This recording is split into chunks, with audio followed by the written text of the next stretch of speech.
BJP सांसद ज्योतिरादित्य सिंधिया के इंदौर दौरे को लेकर जीतू पटवारी ने निशाना साधा है। जीतू पटवारी ने कहा कि सिंधिया को डर है कि कहीं उनके मंत्री को हटा ना दिया जाए, इसलिए सिंधिया बीजेपी में दर-दर भटक रहे हैं, जिसे लेकर बीजेपी ने जीतू पटवारी पर पलटवार किया है। बीजेपी सांसद ज्योतिरादित्य सिंधिया के उज्जैन और इंदौर दौरे से पहले मध्य प्रदेश की सियासत तेज हो गई है। पूर्व मंत्री जीतू पटवारी ने सिंधिया के दौरे पर जमकर हमला बोला है। दौरे पर सवाल उठाते हुए जीतू पटवारी ने कहा कि सिंधिया कहते हैं कि वो सत्ता के लिए नहीं, जनसेवा के लिए राजनीति करते हैं, लेकिन पिछले कुछ महीनों से चंबल में जनसेवा करने नहीं गए, लेकिन चुनाव को ध्यान में रखते हुए उज्जैन और इंदौर दौरे पर जा रहे हैं। सिंधिया को डर है कि उनके मंत्री को कहीं हटा ना दिया जाए, इसलिए वह बीजेपी नेताओं के घर घर जा रहे हैं। जब कांग्रेस में थे तो कांग्रेसी कार्यकर्ता उनके घर टिकट मांगने जाते थे, लेकिन आज वह घर घर जा रहे हैं। ये सम्मान उन्हें बीजेपी में मिल रहा है। पिछले 5 महीने में पहली बार आज तक ग्वालियर चंबल जनसेवा के लिए टाइगर नहीं गया और जंगल राज में आज आए हैं इंदौर उज्जैन के दौरे पे। पहले सम्मान कांग्रेस पार्टी के लोग उनके दर पे हम लोग जाते थे, उनको नेता मानते थे, उनकी टिकट लेना होती थी तो जी हुजूर में कांग्रेस के कार्यकर्ता खड़ते रहे क्योंकि हमारे बड़े नेता थे। अब वो लोगों के दर दर जा रहे हैं। ग्वालियर उज्जैन, इंदौर उज्जैन में लोगों के दर दर उनको जाना पड़ता। ये सम्मान की बात थी तो विचार बनता है, प्रश्न उठता है, क्यों दर दर जा रहे हैं? 15% मंत्रिमंडल में जगह संख्या के आधार पर होनी चाहिए। आपने 4 से 5 मंत्री अवैध बना रखे, कोर्ट में इसकी याचिका है। जब कोर्ट में याचिका है तो कोर्ट निर्देशित करने वाला है कि 5 मंत्री हटाने पड़ेंगे, अवैध बना दिए अपनी पॉलिटिकल मैनेजमेंट के। तो मेरे मंत्री नहीं हटे, मेरे मंत्री नहीं हटे, मेरे मंत्री नहीं, इसके दर उसके दर उसके दर भटक रहे। सम्मान का विषय है भाई। बीजेपी और सिंधिया पर आरोप लगाते हुए पटवारी ने कहा कि अतिथि शिक्षक और अतिथि विद्वानों को लेकर सरकार ने कुछ नहीं किया। पिछले 3 महीनों में शिक्षक लगातार आत्महत्या कर रहे हैं। अतिथि शिक्षक, अतिथि विद्वानों को लेकर सड़क पर उतरने की बात करते थे, लेकिन बीजेपी में जाने के बाद उन्होंने आज तक मुख्यमंत्री शिवराज सिंह चौहान को इस मुद्दे पर पत्र तक नहीं लिखा।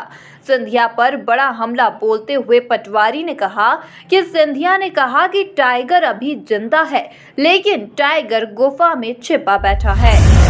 उन्होंने सड़क पे आने का उद्देश्य बताया था कि अतिथि शिक्षक और अतिथि विद्वानों की मैं लड़ाई लड़ूंगा। क्या हुआ? 68-70 हजार अतिथि शिक्षकों को पिछले 3 महीने 4 महीने से वेतन नहीं मिला। 65 लोगों ने, अतिथि शिक्षकों ने आत्महत्या करने के आंकड़े आए हैं। क्यों? एक मुंह से हलक से एक शब्द भी नहीं निकला उन्होंने एक दिन कहा टाइगर भी जिंदा है।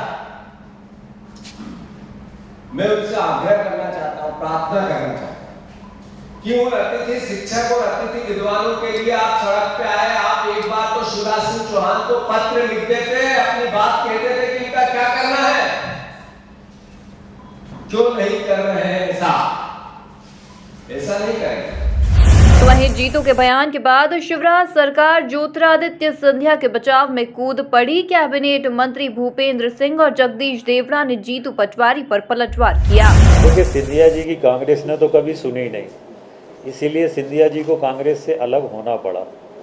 सिंधिया जी अब भारतीय जनता पार्टी से अलग नहीं है और इसलिए भारतीय जनता पार्टी की जो विकास की योजना है, उन विकास की योजनाओं से सिंधिया जी भी जुड़े हुए हैं। भारतीय जनता पार्टी से, सरकार से, पार्टी से अब सिंधिया जी अलग नहीं है, इसलिए जो पार्टी की सरकार की लाइन है वही लाइन माननीय सिंधिया जी। कांग्रेस के अन्याय और अत्याचार के खिलाफ आवाज़ उठा करके ज्योतिरादित्य सिंधिया जी भारतीय जनता पार्टी में आए और ये कारण पूरे मध्य प्रदेश की जनता को पता है कि ज्योतिरादित्य सिंधिया जी ने कांग्रेस क्यों छोड़ी। वो कांग्रेस के साथ कंधे से कंधा मिला करके एक बड़े लीडर के रूप में काम कर रहे थे कमलनाथ जी के साथ में। लेकिन जिन बातों को लेकर के और जिन वादों को लेकर के कांग्रेस सत्ता में बैठी, वो वादे उन्होंने पूरे नहीं किए। और वही बात उन्होंने ज्योतिरादित्य सिंधिया जी ने उनसे कही कि जनता सवाल पूछ रही है, जनता हमसे जवाब मांग रही है कि आपने अपन ने जो वादे किए लोगों के सामने जाकर के कि 2 लाख के कर्जे माफ़ करेंगे, बेरोजगारों को रोजगार भत्ता देंगे, और भी अनेक प्रकार के ऐसे वादे उन्होंने किए जनता के बीच में जाकर के, पूरे नहीं किए। लोग पूछना चाहते हैं, जवाब मांग रहे हैं। तो ज्योतिरादित्य जी ने सीधा कहा कि आप बताइए, अगर नहीं कर पा रहे हो तो फिर मुझे सड़क पे उतरना पड़ेगा। वो सड़क पे उतर गए और आज भारतीय जनता पार्टी की सरकार है। कुल मिलाकर सिंधिया के उज्जैन इंदौर दौरे से एमपी का सियासी पारा चढ़ गया है, जिस पर बीजेपी और कांग्रेसी आमने सामने हो गए हैं। Bureau report, MP news Bhopal.